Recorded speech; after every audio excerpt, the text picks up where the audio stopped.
Սնանկության օրենսգրքի նախագիծը, որը նախատեսվում է հուլիսի 1-ից ուժի մեջ մտնել,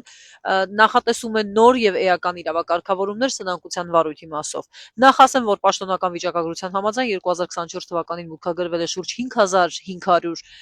սնանկության դիմում, որից 3100-ը վերաբերել են ֆիզիկական անձանց կողմից կամավոր սնանկությանը։ 2025 թվականի առաջին կիսամյակի ընթացքում 2200-ն են եղել այդպիսի դիմումները, որից 1200-ը կրկին վերաբերել է ֆիզիկական անձանց կողմից սնանկության կամավոր սնանկության դիմումներին։ Այս պահի դրությամբ սնանկության օրենսգիրքը նախատեսում է էական փոփոխություններ այս իրավակարգավորումների մասին։ Գործող 2 միլիոն պարտավորության փոխարեն նախատեսվում է 5 միլիոնը գերազանցող պարտավորություն, պետք է արկա լինի այդպիսին 3 ամիս եւ ավել ժամկետով կետանց, որպեսզի կարողանաք դիմել սնանկության։ Ընդ որում սովորական գործարքը օրինակ բավարար չի լինի, անհրաժեշտ է լինելու դատական ակտ կամ ամբողոք հարկերի վարչական ակտ, որպեսզի դուք կարողանաք այդ նույն 5 միլիոնը գերազանցելու դեպքում դիմել սնանկության։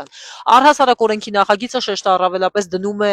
պարտապանի գույքի, այսպես ասենք, չփոշիացնելու ֆինանսական առողջացման վրա, եւ եթե օրինակ գործող իրավակարգավորումներով ֆինանսական առողջացման կարելի էր դիմել, եթե կա պարտապանի համաձայնություն, այժմ նույնիսկ դատարանի որոշմամբ կարող է պարտադրվել ֆինանսական առողջացման ծրագիրը։ Պարտապանի գույքի օտարման հիմնական տեսակ նախատեսվել է աճուրդը, ընդ որում պետք է անպայմանորեն լինի էլեկտրոնային հարթակ, որտեղ հնարավոր է լինելու իրականացնել գույքերի վաճառքը։ Ասեմ նաև, որ հատուկ կարգավորումներ կան նախատեսված հատուկ կարևորության կազմակերպությունների համար, օրինակ այդպիսի կազմակերպություն է համարվում այն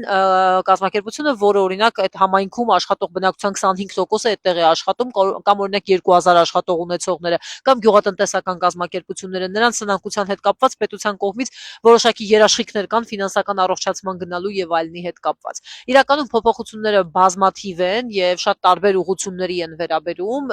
այսինքն պարտատերերի դասակարգում եւ այլն, օրինակ նույնը չի փոխառության կամ ծառայությունների մատուցման դեպքում է ձեր պարտատերը թե ոչ, բայց սրանք շատ մասնագիտական նաեւ դիտարկումներ են։ Եթե ունեք հարցեր, ապա բնականաբար կարող եք այս տեսանյութի ներքում մեկնաբանության տեսքով թողնել դրանք։ Եղեք տեղեկացված։